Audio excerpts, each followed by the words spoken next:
Okey tak?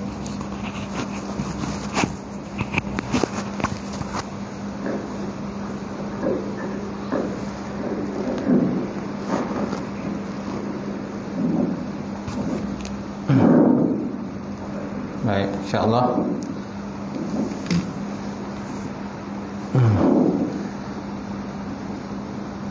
Malam ni Isyak ya kita terus berhenti lah.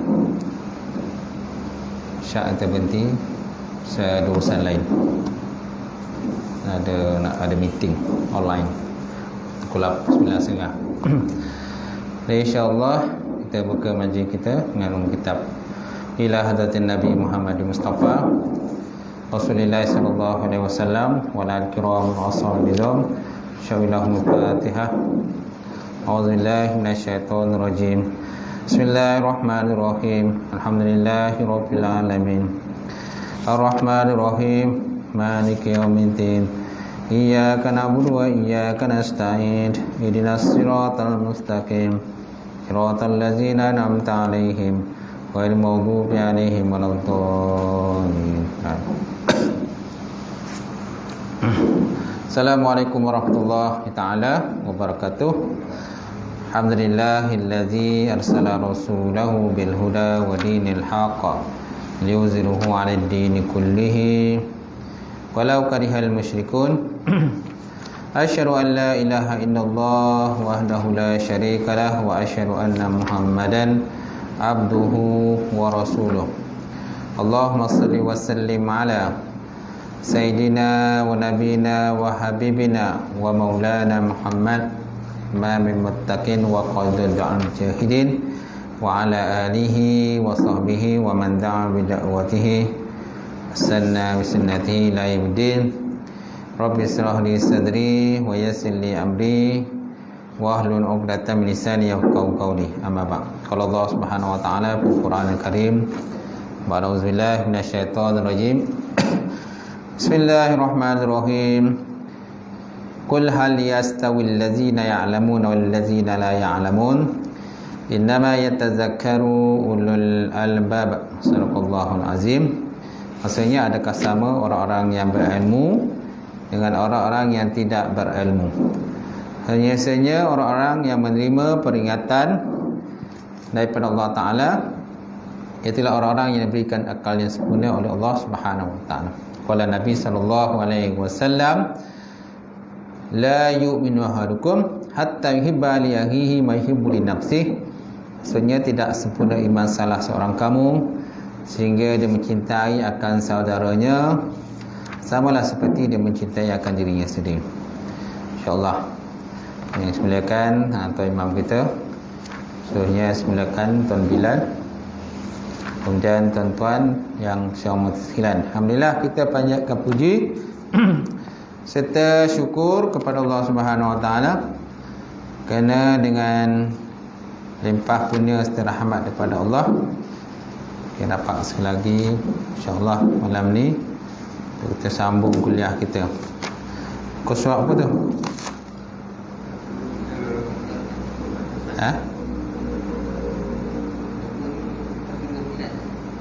Khasiat perhatian. Okey. Cara meninggalkan sifat hasad. Okey. Maknanya dalam bab pembahasan maksiat batin. Okey. Okay.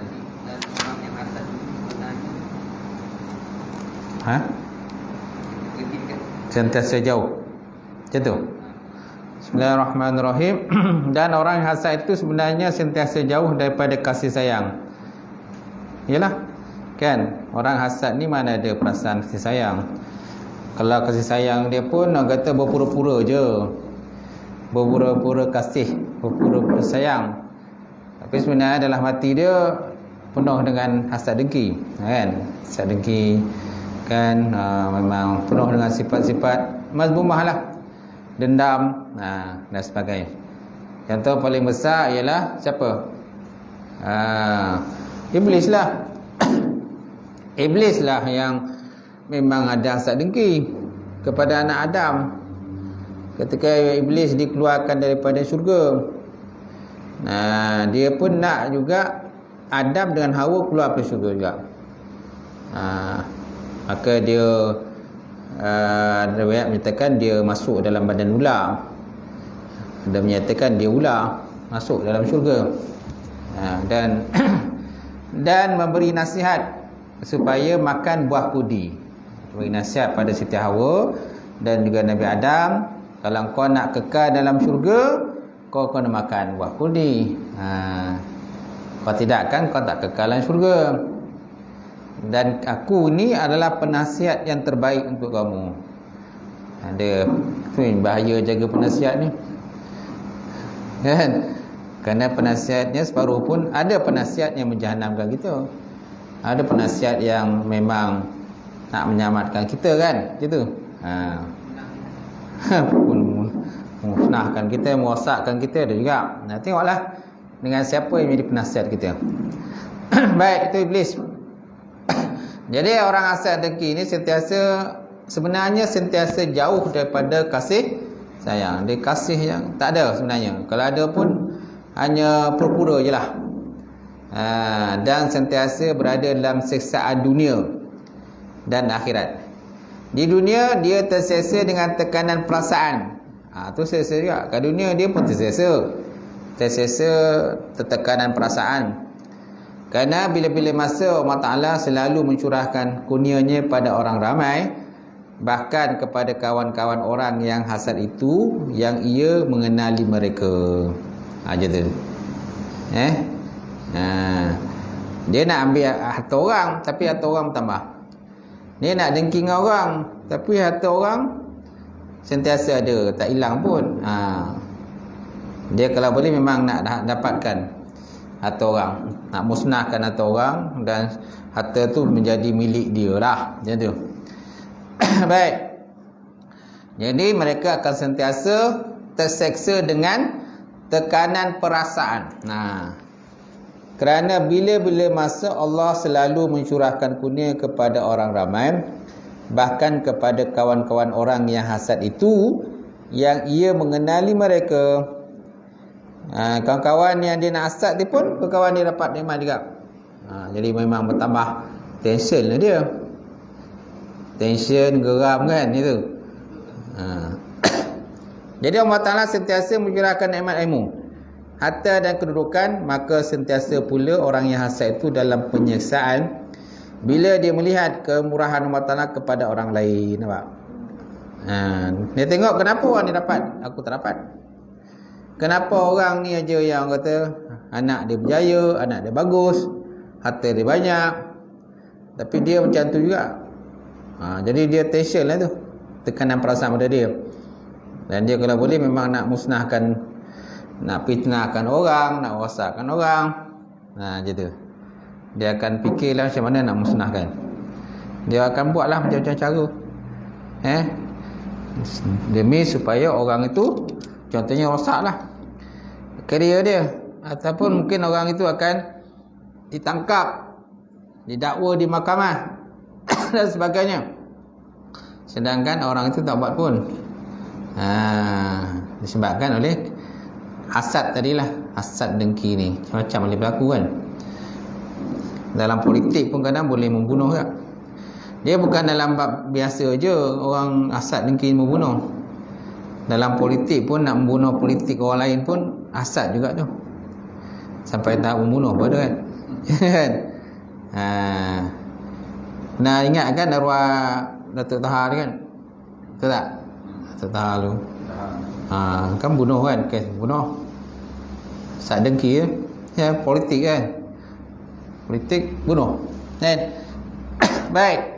Maka begitulah keadaannya sampai ke akhir hayatnya. Sentiasa tertekan. Macam tu. Baik. Manakala akhirat pula dia lebih dahsyat lagi. Kerana seorang hamba ya, tidak akan mencapai hakikat iman selama belum lagi mencintai bagi seluruh kaum muslimin apa-apa yang dicintai bagi diri sendiri.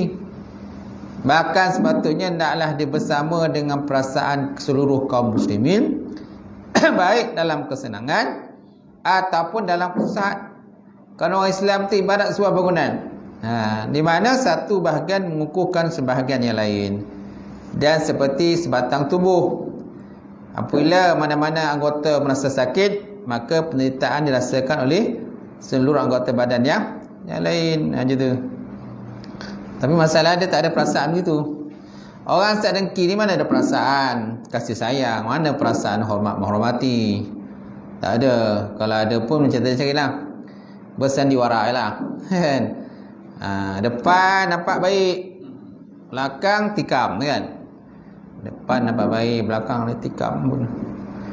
Dia bunuh habis kan. Okay? Jadi dia tak ada perasaan je tu. Cinta pada saudaranya tak ada. Sedangkan macam sebut hadis tadi kan, la yu'minu ahadukum hatta yuhibba li akhihi ma yuhibbu li nafsihi. Tidak sempurna iman salah seorang kamu sehingga dia mencintai saudaranya sama seperti dia mencintai dirinya sendiri. Itu. Ataupun kan, innamal mu'minuna akhwatun. Kan, kamu itu adalah saudara. Kamu itu adalah bersaudara. Oleh itu damaikanlah saudara kamu kalau seandainya mereka itu ada bersisi paham yang antara satu sama lain gitu. Dan Islam tu macam Islam tu sama seperti sebatang tubuh. Kalau sakit satu anggota, maka satu anggota lain pun sakitlah disebabkan oleh demam tadi. Baik. Jadi jika engkau dapati hatimu bukan dalam keadaan seperti ini, maka sifat hasad masih wujud dalam hatimu. Dan naklah kau berusaha untuk membersihkannya, kerana usahamu dalam meninggalkan penyakit ini adalah lebih penting daripada engkau menyibukkan diri dalam mendalami ilmu furuk, ilmu fiqh yang halus-halus, yang ganjil-ganjil, dan memperdalami masalah-masalah yang dihilafkan oleh ulama. Tak guna kalau kita ni alim, kan? Tak guna kita ni alim fiqh, kan? Tapi dalam hati penuh dengan perasaan hasad dengki, kan? Kadang ustaz sama ustaz pun kadangnya ada juga dengki-dengki. Ada juga ustaz sama ustaz. Kau tak payah berguru dengan dia, tak botol tu kan. Kau berguru dengan aku je lah. Kau belajar dengan aku je. Ilmu aku je betul. Kalau itu semua tak betul. Ustaz lain tu semua tak betul. Aku je betul. Ini pun masalah lain kat tu. Masalah namanya syok sendirilah. Syok sendiri. Jadi dia anggap diri dia lah yang alim, orang lain semua tak alim. Sedangkan ilmu ni bukan hanya duduk pada seseorang. Ilmu agama ni bukan duduk seseorang, kat seseorang je, individu je. Ilmu agama ni dia singgah kepada sesiapa yang dia nak singgah lah. Tak kisahlah.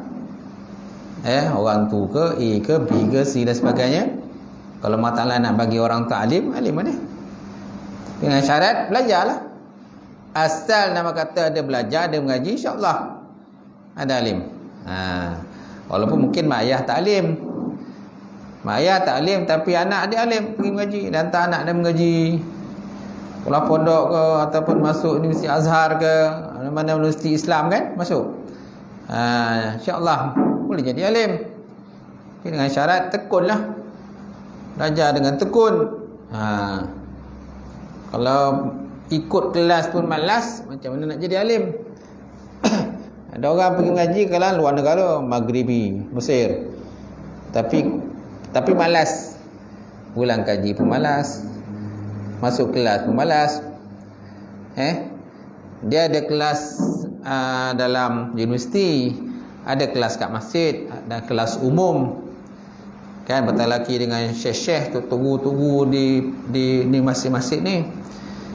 Kalau dua-dua pun malas, ngaji kat universiti pun malas, ikut kuliah pun malas, ikut sistem universiti malas, ikut sistem cara umumi pun malas. Jadi kalau 5 tahun duduk kat sana pun tak ada faedah. Lebih duduk kampung, duduk rumah, kan? Ada yang ya. Ada juga. Kan? Ada lebih macam pergi melancong jelah. Belajar tak nak. Macam tu. Itu yang bila balik tu tak jadi apa tu. Bila balik tak jadi apa. Baik. Kemudian cara meninggalkan sifat riak. Ada pun riak, maka itulah yang dinamakan sebagai syirik khafi. Syirik yang tersembunyi. Syirik khafi. Satu di antara dua bahagian syirik. Syirik ada dua. Pertama syirik jali. Yang kedua syirik khafi. Syirik khafi ialah syirik yang samar. Contohnya riak. Pasal riak ataupun menunjuk-nunjuk. Yang kedua syirik jali. Itu syirik yang jelas, iaitu seperti menyembah patung berhala. Menyembah patung berhala, menyembah busuk, menyembah pokok, kan? Menyembah manusia, menyembah matahari, menyembah bintang, menyembah busuk, menyembah bukit, menyembah pokok, apa sajalah yang dianggap benda tu keramat, benda tu ada kelebihan, boleh bagi kekuatan kepada mereka, boleh bagi rezeki kepada mereka, jadi mereka sembah. Itu dikatakan sebagai syirik yang jali, syirik yang terang. Khafi ini tak terang, sama-sama tak jelas, tapi ada benda tu. Contohnya sembahyang bukan kerana Allah, sembahyang kerana manusia. Puasa bukan kerana Allah, puasa kerana manusia. Orang puasa dia puasa, orang sembahyang dia sembahyang, tapi buat bukan kerana Allah Ta'ala. Jadi dan yang dimaksudkan dengan riya ialah bahawa seseorang, engkau mencari sebarang penghargaan di hati manusia, sehingga dengan itu engkau dapat mencapai kepangkatan dan juga kebesaran. Itu mana riya. Riya ialah mencari sebarang penghargaan di hati manusia. Minta sanjungan manusia lah, macam tu. Kan? Oh, dia ni hebat lah, alim besar ni. Dia muka dia bersih lah, ini orang bertakwa ni. Dan muka dia bercahaya-cahaya ni, ini orang takwa ni. Jernih muka kan? Ni jenis orang takwa ni. Jadi dia orang kena puji tu pun, dia perasan lah muka dia jernih. Dahi hitam ni, ini kuat semayang ni. Dahi hitam ni, taat betul-betul taat ni. Jadi bila orang pujinya tu, orang yang dahi hitam tadi pun rasa orang kata, bangga diri lah kan, macam tu. Contoh. Jangan tuan-tuan dahi hitam pula terasa pula. Ustaz macam cakap kat aku lah tu kan, macam tu. Tak ada dahi hitam, okey tak apa. Kulit hitam ada kan? Kulit hitam ada, dahi hitam tak ada. Macam tu. Itu yang kita nak kena jauh tu. Tapi kalau Allah Ta'ala bagi dahi hitam, macam mana? Tapi janganlah kata bila orang cakap, ini orang taat ni, orang tawaduk ni, warak ni, tengok dahi hitam. Kan? Tengok muka pun jernih je kan? Wah, suci je, macam suci dalam debu kan, jernih je.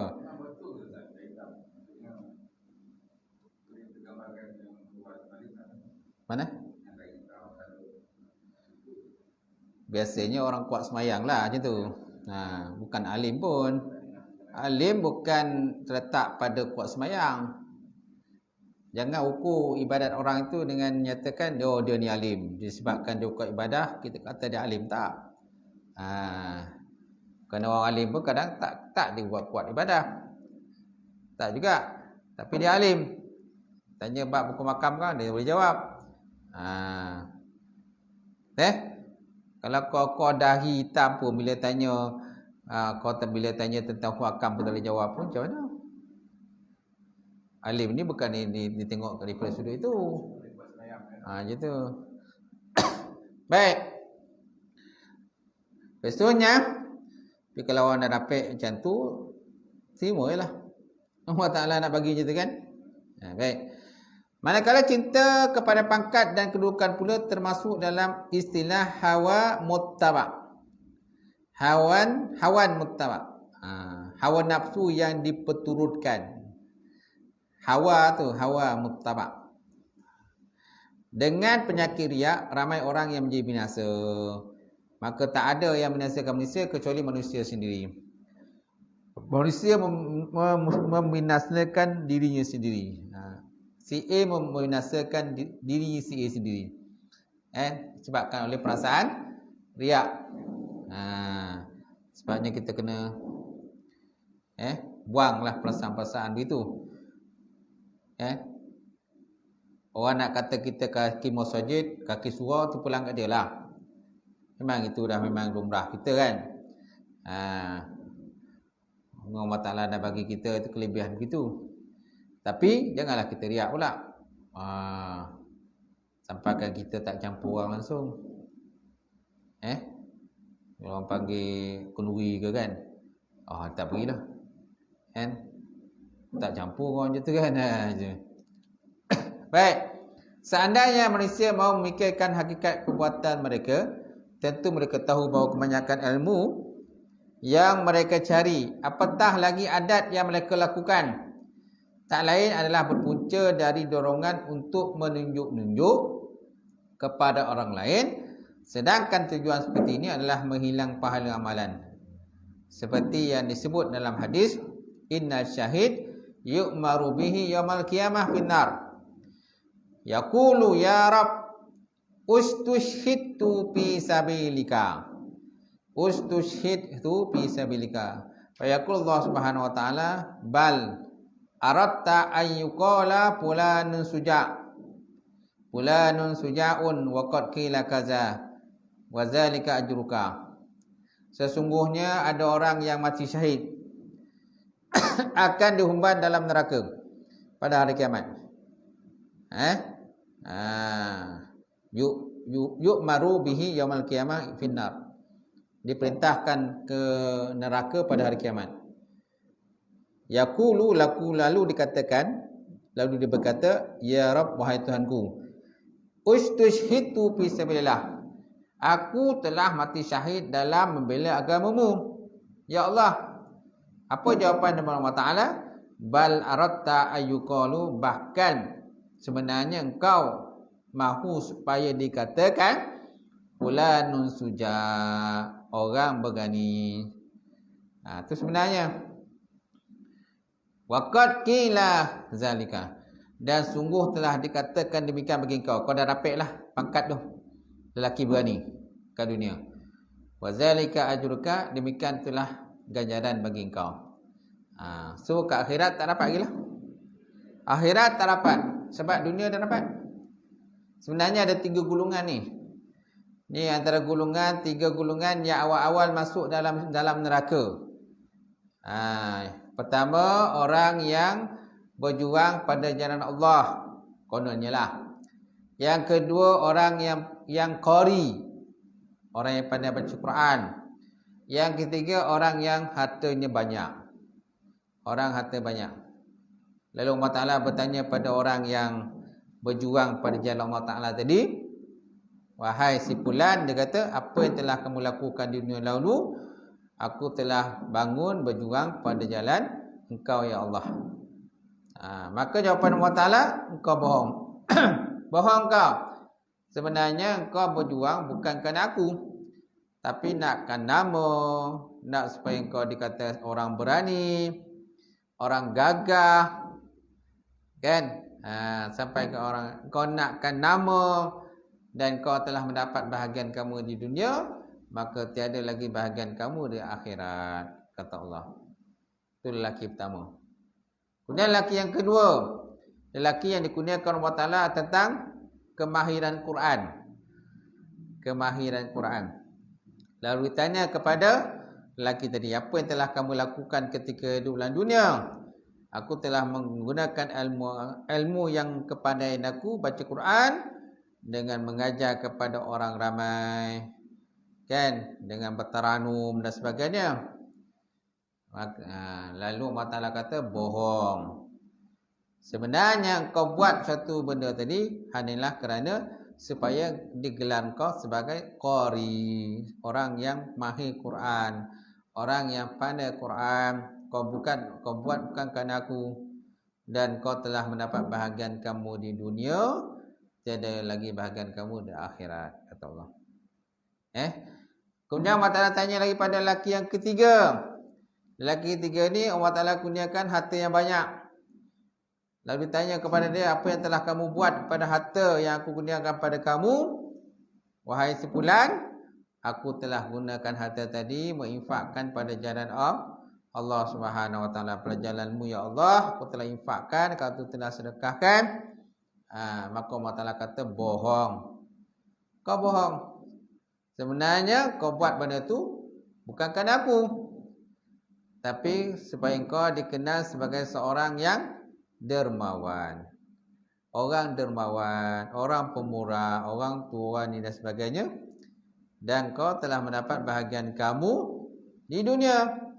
So, tiada lagi bahagian kamu di akhirat.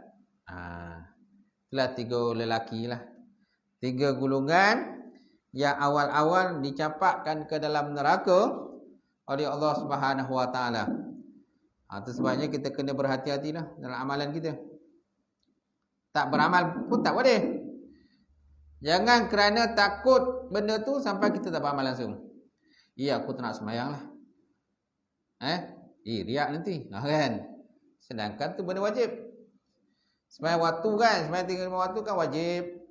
Sehari semalam 5 kali kita kena sembahyang. Aku tak nak sembahyang lah. Nanti riak. Nanti masuk neraka. Tu dah tak betul lah. Kalau musim puasa kan, aku tak nak puasa lah. Oleh semua puasa, tak nak puasa. Takut nanti riak kalau puasa. Kan? Jadi asal dia tak puasa kan. Tu tak betul juga. Jadi maksud tadi benda-benda sunat. Benda-benda sunat ni kita kena buat kerana Allah Taala. Benda wajib memanglah kena buat. Nak tak nak mesti kena buat. Tak boleh elak kena buat. Mengeluarkan zakat. Sebabnya kalau zakat ni mana sedekah wajib, kan zakat sedekah wajib. Kan digalakkan kita menunjukkan pada orang ramai ketika kita keluarkan zakat. Tapi kalau sedekah sunat, lebih baik kita sembunyikan. Sedekah sunat lebih baik kita sembunyikan. Kalau sedekah wajib, kena. Apalagi kalau seandainya benda-benda yang kalau kita sembunyikan boleh timbul fitnah. Tu pun kena tunjuk ke orang yang bukan kena nak lama tak. Tapi kalau kita sembunyikan nanti orang kata, dia lah songlap duit tu. Dia lah yang sapu duit tu. Tahu berapa tinggal duit ke? Tahu banyak duit di kobeh tu. Kan? Itu pun satu masalah juga orang kita ni. Manusia kan. Macam-macam lah. Yang akan timbul lah. Kemudian yang ketiga. Kemudian di bawah tu, begitulah halnya dikatakan pada orang alim, haji dan qori, yang mana mereka riak pada amalan mereka. Kemudian yang ketiga, cara meninggalkan ujub. Bermakna ujub? Hairan diri. Heran kan, orang lain tak boleh buat, aku yang boleh buat. Kalau tak ada lah aku ke surau, habislah, tutup surau tu. Ujub tu. Kalau tak ada lah aku ke surau, memang tutup surau tu. Yang tak ada siapa jadi imam, tak ada bila kan. Tu ujub. Perasaan ujub, hairan diri kan. Gitu. Baik. Ujub, takabur dan merasa bangga dengan diri sendiri adalah satu penyakit hati yang sangat susah diubati. Dan ujub itu ialah memandang pada diri sendiri dengan pandangan kemuliaan dan kebesaran, dan memandang orang lain dengan pandangan penghinaan. Orang lain semua hina, dia je yang hebat, dia yang bagus. Dialah yang kata yang boleh buat, orang lain semua tak boleh buat. Kalau dia tak ada memang tak boleh, tak jadilah. Tak jalanlah tu. Tak jadilah. Gitu. Ujub ada diri kan. Akulah yang paling cantik. Akulah yang paling handsome. Orang lain semua tak handsome. Aku je seorang handsome. Aku je yang paling baik bacaan. Orang lain semua tak baik bacaan. Aku yang paling bagus suara. Orang lain semua tak bagus suara. Ujub lah. Hairan diri kan. Macam tu. Dan alamat yang nampak pada lidah orang yang ujub itu ialah dia selalu menyatakan aku begini-begini. Aku begini seperti perkataan iblis laknatullah ketika Allah Ta'ala kepada Allah ketika dia tak sujud kepada Nabi Adam salam. Ketika Allah Ta'ala perintah kepada malaikat jin supaya sujud, iblis pun diperintah sujud pada Nabi Adam. Mana sujud itu ialah tunduk sebagai penghormatan, bukan sujud seperti sujud sembahyang. Tapi dia tak nak. Dia kata ana khairu minhu khalaqtani min nar wa khalaqtahu min tin. Aku lebih baik daripada dia. Aku dicipta daripada api, dia dicipta daripada tanah. Dia dicipta daripada tanah, tuan. Dia heran diri tu. Heran diri ni boleh merosakkan diri dah. Surah Araf ayat 12.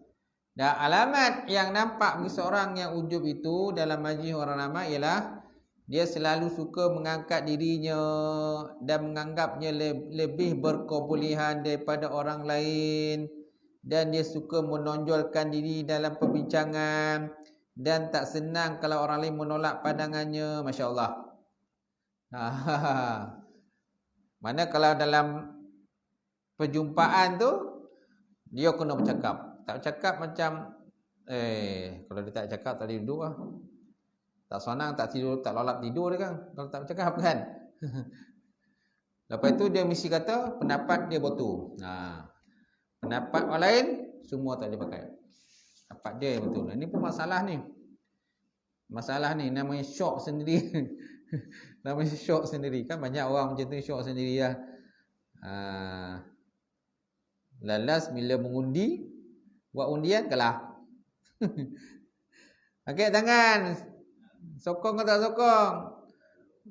Tengok-tengok tak ada yang nyokong.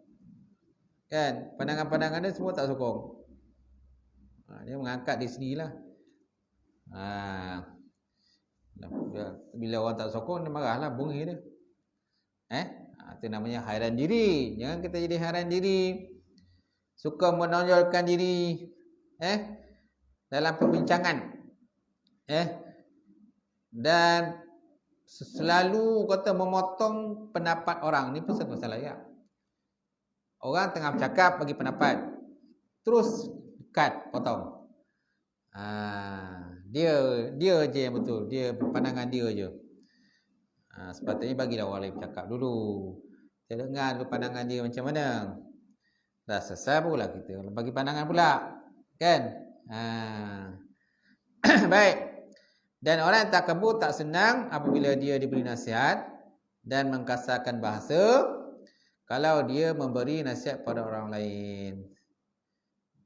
Dia tak boleh terima lah nasihat orang lain. Kalau dia bagi nasihat pula orang lain pula, kasar pula. Kasar dengan nada angkuh, sombong lah.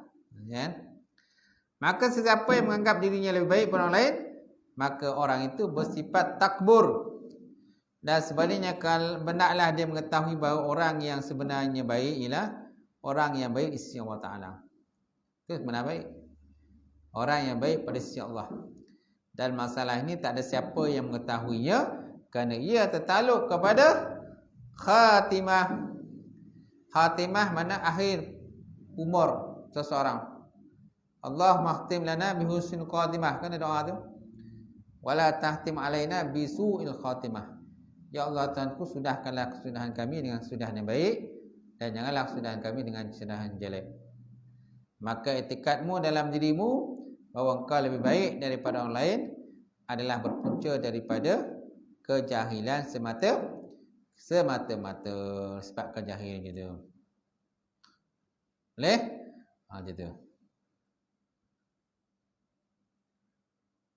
Cukup. Lepas tu panjang itu, panjang cerita tu. Dia ada panjang cerita tu. Sampai situlah. Wallahu alam. Sebab ada urusan.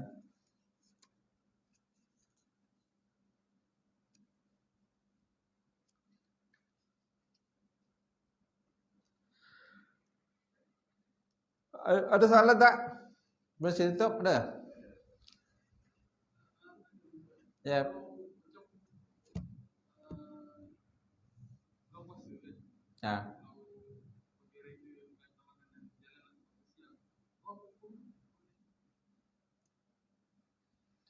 Soalan apa?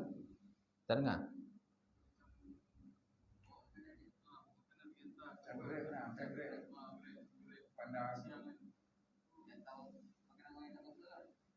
Boleh puasa ke tak puasa?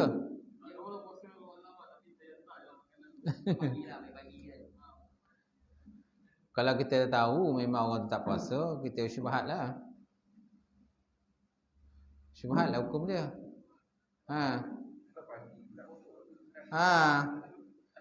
Mana namanya bersyubhat lah. Janganlah hantar.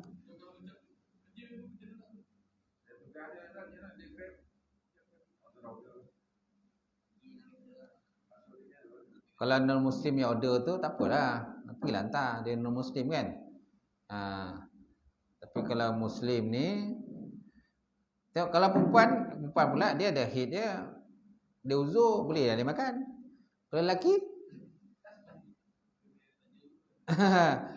Kalau lelaki mana ada uzur apa-apa. Kecuali lelaki tu tak sihat lah. Itu lain lah. Sebab adalah tempat-tempat tertentu ni yang dibenarkan berpuasa, tidak berpuasa. Contohnya orang yang uzur, orang yang tua, orang yang sakit. Kan? Kalau ada sihat walafiat, badan sadu, kan? Kita dah tahu dia ni memang tak puasa, kita pergi juga hantar barang ke dia, nak ambil order kan. Memang kita kira bersyubhat lah tu. Syubhat lah.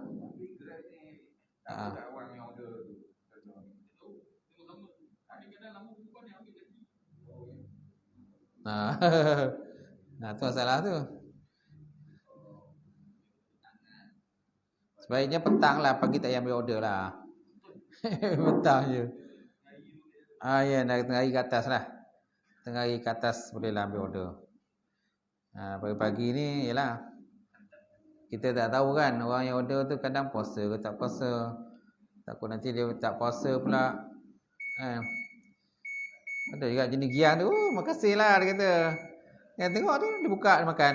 Tempat kita makan Okey habis ya. Wallahu a'lam. Auzubillahi minasyaitonir rajim.